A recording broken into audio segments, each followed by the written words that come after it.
श्री राधा रमण गोपाल मेरो है। बोलो कार्तिक महात्म की जय। 8वां अध्याय। नारद जी कहने लगे, हे राजा पृथु, जलांधर ने हमारा बड़ा आदर और सत्कार किया। भक्ति भाव से पूजन करके कहने लगा कि महाराज, आपका कैसे आगमन हुआ, मेरे लिए क्या आज्ञा है। हमने कहा कि दैत्यराज में कैलाश गया था, वहाँ पार्वती सहित अवधूत शिव और उनका वैभव देखा तो चकित हो गया कि क्या ऐसा वैभव किसी का भी हो सकता है। ऐसा विचार कर तीनों लोक में भ्रमण करता हुआ यहाँ पर आया हूँ। यहाँ कर तुम्हारी समृद्धि भी देखी। तुम्हारे और शिव के वैभव में कोई अंतर नहीं है, किंतु तुम्हारा वैभव स्त्री रहित है।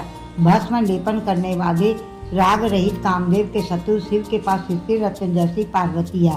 वैसी यद्यपि तुम्हारे पास अनेक सुंदरियां, परंतु उनमें से कांतिमान पार्वती की तुलना कोई भी नहीं कर सकता। अतः तुम्हारा ये वैभव स्त्री रत्न रहित देखकर यही निश्चित हुआ कि शिव के समान वैभवशाली इस समय त्रिलोकी में कोई नहीं है, क्योंकि उसके पास पार्वती जैसी ऐसी स्त्री है जिसको देखकर ब्रह्मा जी ने अनेक अपस्याएं रखी, परंतु एक भी पार्वती जी की क्षमता को नहीं पहुंच सकी। नारद जी कहने लगे, हे राजा पृथु, हम तो इतना कहकर वहाँ से चले आए, परंतु जलंधर ने पार्वती जी की इतनी सुंदरता सुनकर कामजड़ से पीड़ित हो राहु को बुलाकर शिव के पास भेजा। राहु उसी समय चंद्र के समान उज्जवल कैलाश को काला करता हुआ द्वारपाल नंदी द्वारा रोके जाने तथा शिव के सामने उपस्थित किए जाने पर उनसे बोला कि हे शिव, तीनों लोकों के नाथ और सब रत्नों के स्वामी जलंधर की आज्ञा सुनो। शमशान वासी तथा नरमुंडों की माला धारण करने वाले जटाजूटधारी तुम्हारे जैसा अवधूत के पास पार्वती जैसी परम सुंदरी की शोभा नहीं देती। मैं तो तीनों लोक का नाथ सब रत्नों का स्वामी हूँ, क्योंकि पार्वती भी स्त्री रत्न है, अतः मेरे साथ ही शोभा दे सकती है।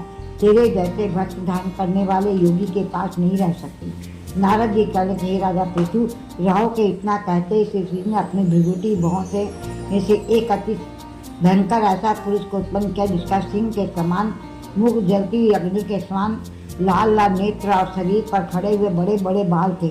उत्पन्न होते जब राहु की खाने के लिए आगे बढ़ा तो राहु भयभीत होकर कहने लगा, हे शिव, मैं ब्राह्मण व दूत भी, अतः तुम मुझको मत मारो। ऐसा कहकर शिव ने राहु को पकड़कर आकाश में फेंक दिया। तब वह भयंकर पुरुष राहु को छोड़कर शिव के पास आया और कहने लगा कि मैं भूखा हूँ, मुझे खाने के लिए कुछ दो। तब शिव जी ने कहा, तुम अपने हाथ पैर को खाओ।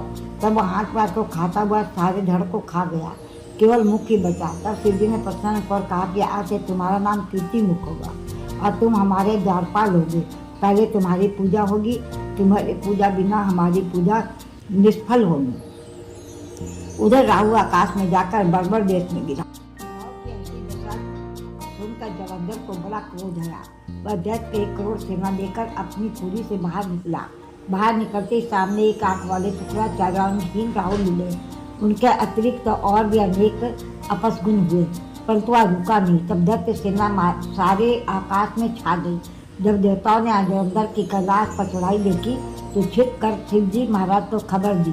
श्री शिव जी ने उसे समय विष्णु भगवान का स्मरण किया। स्मरण करते ही भगवान वहाँ आकर उपस्थित हो गए।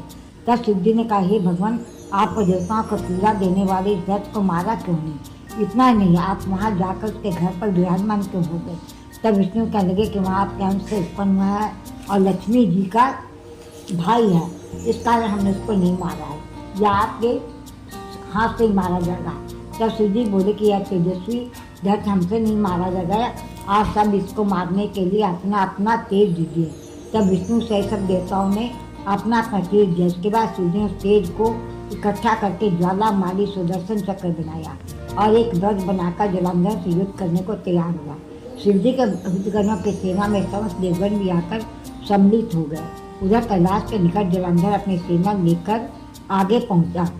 उधर कीर्तिमुख नदी आदि सब गण और देव सेना भी मैदान में आ गई। तब जलंधर और देवता का ऐसा घोर युद्ध संग्राम हुआ कि जिससे सारा विश्व कंपमान हो उठा। युद्ध में जितने भी दैत्य मारे जाते उन सबको दैत्य शुक्राचार्य जी अपने संजीवनी विद्या से जीवित कर देते थे। यह देखकर भूत आदि गण भाग कर शिव जी के पास गए, उनको संपूर्ण वृत्तांत सुनाया।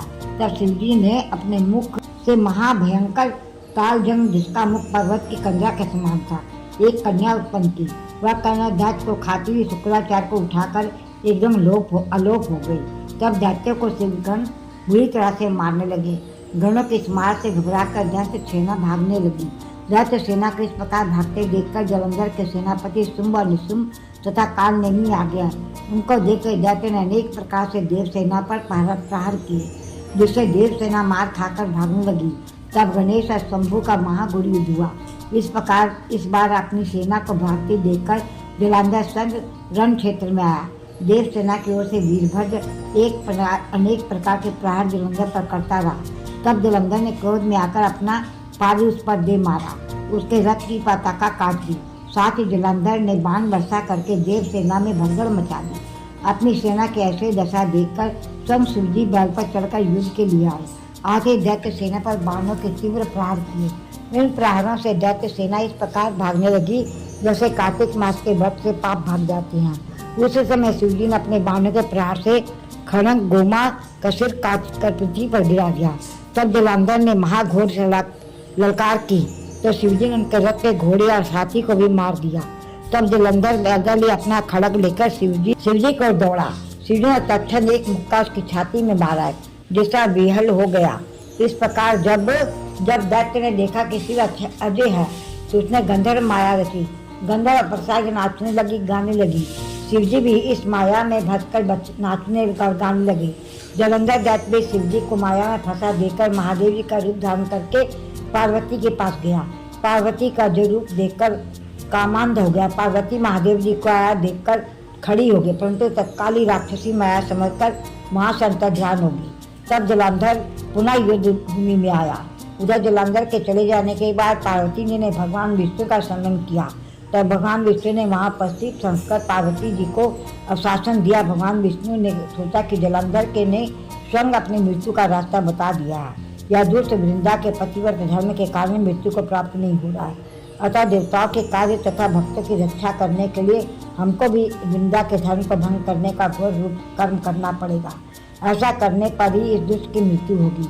इतनी देर में शिवजी भी राक्षसी माया से मुक्त होकर जलंधर को आया देकर उसके साथ युद्ध करने को उद्यत हुए और उस पर अनेक बाणों का प्रहार करने लगे। बोलो कार्तिक महात्म की जय। नारायण नारायण श्रीमन्नारायण नारायण नारायण सत्य नारायण नारायण नारायण।